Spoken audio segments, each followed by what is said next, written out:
finally, we want to look at kind of the spiritual person, because I know a lot of recovery programs have spiritual components. Some of them do, some are different. But I wanted to ask, does faith play a role in a person's recovery, or how can faith play a role in a person's recovery?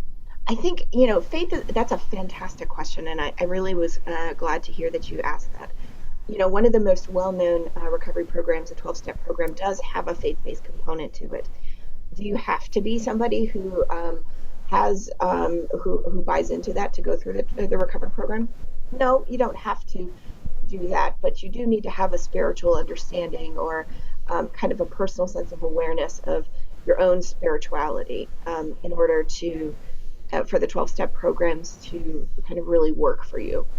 Um, Faith is something that impacts, and spirituality really impacts a lot of people, and I think that having a personal understanding of that faith or that spirituality or the role that it plays in your life really does impact your recovery success.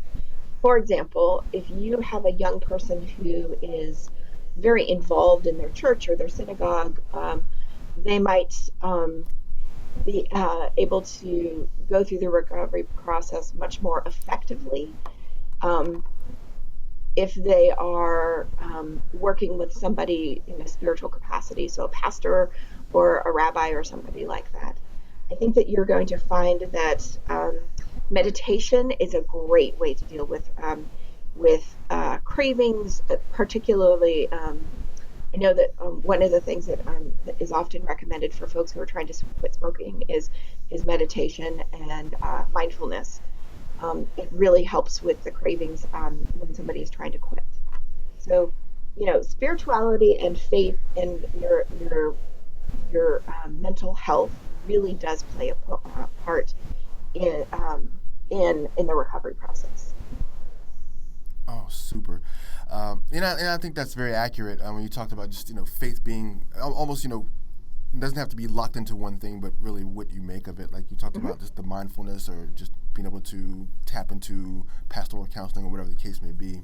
Uh-huh. Um, now, huh? No, go ahead. No. Oh, I was now how can a teen or a child who has a substance abuse challenge take advantage of a faith based program as a point of guidance for their recovery? That's a great question. I think that pastoral counselors tend to be one of the places where they offer. Well, let me back up. Pastors and faith ministers of a variety of different backgrounds often are the first people who hear about substance use issues in a family setting. Um, Whatever your religious background, a pastoral counselor might be the person that a parent goes to first when they're concerned about it. Um, Depending on the circumstances, that there might be mentors for the kids that the kids go to first. So if they're involved in spiritual or religious activities, um, that their own sense of spirituality is tied to their own identity and their own success and resiliency in a variety of different ways. So I think that it's absolutely a great opportunity if somebody has that kind of involvement or engagement in their personal life. It's a way to continue to reinforce um, the recovery process and the success. And also, I would say involving folks, if the kids are okay with it and the family's okay with it, involving the or the faith-based community in that recovery process is a really good way to ensure success. But you need to make sure and be careful that the child is comfortable with that because you don't want to force something because then you can actually go in the opposite direction. We don't want that. No, and I'm glad you mentioned that because that does happen. Yes, it does. With Absolutely. parents, wanting the child to succeed so badly that they force something on them, and then you get the like you said the complete opposite result, and then the child is kind of back at square one. Absolutely. One of the main strategy that we use for treatment is something called motivational interviewing, and it's based on this idea that the child or the client sets the goals and the parameters for what they want, and then you help them figure out how to get to those goals and objectives and be successful.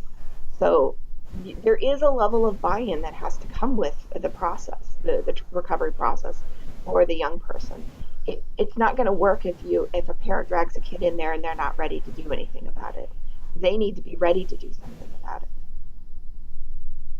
Now you talked about buy-in, which is a big, like you said, a very big deal. So what happens if a child just says, "I really just don't want to do this sort of program"? Is there something different? Like, what sort of other options do they have? That is one of the biggest challenges for lots of parents, and unfortunately, depending on the age of your child, you can. I mean, it's hard to get um, a child to do something that they don't want to do. Right? You know, the old adage, you can lead a horse to water, but you can't make him drink. It's that same kind of thing. You have to. The child has to have a level of buy-in. Now, one of the things that I will say about our clinicians here is that they are extremely skilled at helping explore that with a young person. So if they're not developmentally ready to address it yet, well, you know what, the clinician might be able to help them kind of come to their own understanding of how things are impacting their lives more than they might be consciously um, recognizing. Now, do you guys partner with any of the Sorry, let me start over. Do you Okay. guys partner with any faith-based programs, or do you guys incorporate any in the work that you do? Again, because of the work that we do is very individualized, we will absolutely do that with a variety of different resources. But every kid is different and every kid is unique, and so we are a non-ecumenical agency, and so it's important that we have a safe place for all kids, no matter what their background. And so, if they're going to come in for treatment and services, we're going to let them lead the path on towards recovery. If they want a faith-based experience to be part of their recovery process, we will integrate it. But we're not going to put something there that's not going to be helpful in their own treatment. And I like that you emphasize that. If you've emphasized that a couple of times, that really that the program and the recovery is really led by the child, by the Yes. teen or whomever. I think that's very important for, I think, parents to hear, is that that's the way it has to be. Hmm. That the child has to, like you said, the buy-in, that the child has to want it, that the child has to kind of plot their own steps to recovery. Is that what you're saying? Absolutely. And one of the hardest things for parents is when they have a child who doesn't want to do anything about it. And they are watching their child stumble through, this challenging period, and they cannot get that child to engage or get that buy-in from them to truly want for themselves that health that they see ahead of them. I think it's painful for parents to watch that process, and is one of the hardest parts of parenting, frankly, in any capacity, is to watch when your kids are stumbling and struggling with something, and you want so much to be able to ensure that they're successful, but coming to terms with the fact that you can't fix it for them, they have to fix it for themselves. Right. And what encouragement would you have for a parent who's dealing with that, who's really struggling with their child just not wanting to recover, not wanting to deal with it all, and just kind of liking where they are? I think we have some wonderful resources for that. We do have a parent support group right now that we offer on Mondays. Every Monday, it's open and free to the public, and it's a great place to come in and talk to other parents about what's going on with my life. And that is open to parents of teens. It's also open to parents of adults. The span of who comes in the door varies from week to week. And so, what we encourage is, if you need that guidance and support, sometimes your peers can be really an asset to hear that it does get better, or this is my kid was going through that too, and hear the things that I did with my child and strategies that worked for our family. That kind of thing is important. So get taking care of yourself as a parent as well is hugely important in the treatment process, because if you aren't well, you can't help your kid be well either. Ooh, that's great. If you're not well, you can't help your kid be well. Now, closing out, I'd love for you to offer some resources. Like, what resources, be it books or videos or programs, that you would recommend for parents looking to learn more about youth and teen substance abuse?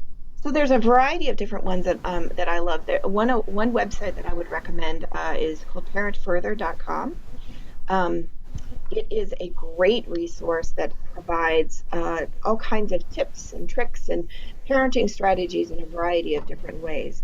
I mentioned earlier the Search Institute. That's search-institute.org. And they are a wonderful organization that's been around for a very long time and has done some long range meta analysis on what kids need in order to be able to be successful and thrive. Um, and they kind of boiled that data down to what they call the 40 developmental assets. And there's a variety of tools and resources that are on their website as well to learn more about that. Um, there's a couple of different books that I would recommend. What Your Kid Needs to Succeed is a great one. I'm trying to remember. There are a couple of other ones that I would love to recommend as well. What Your Teen Needs to Succeed, and How to Talk to Your Kids so they will listen, and Listen so your kids will talk, and How to Talk to Your Teens so that they will listen, and How to Listen so your teens will talk. Does that make sense how I said that? Yes. Those are some great books. Um, there's just so many books out there that are just really wonderful. Um, I would always encourage parents to look for resources that are about building resiliency and building positive assets in their kids' lives. One of the things that we have found and is reiterated over and over again when you look at prevention and treatment and recovery is telling a kid not to do something or that they're bad or something like that is is going to go push you in the opposite direction. If you want a kid to be resilient and be able to be successful, build them up rather than kind of taking them down. Ooh, very sound. And then, if there's any other advice you'd like to leave as we wrap, could you share any more advice for parents? Just we're here for you. We want to be here for you. You you're doing it. There's no perfect manual to parenting. And I think everybody has to do it differently. You know your kid better than anybody else. And so, keep that in mind. And you are probably doing way better in your parenting strategies than you're giving yourself credit for. So give yourself a break too. That's right. Give yourself a break, parents. It's a tough road, man. Being a parent is not easy. No, it's not. It is not easy. Kim, can you tell our audience how they can reach you?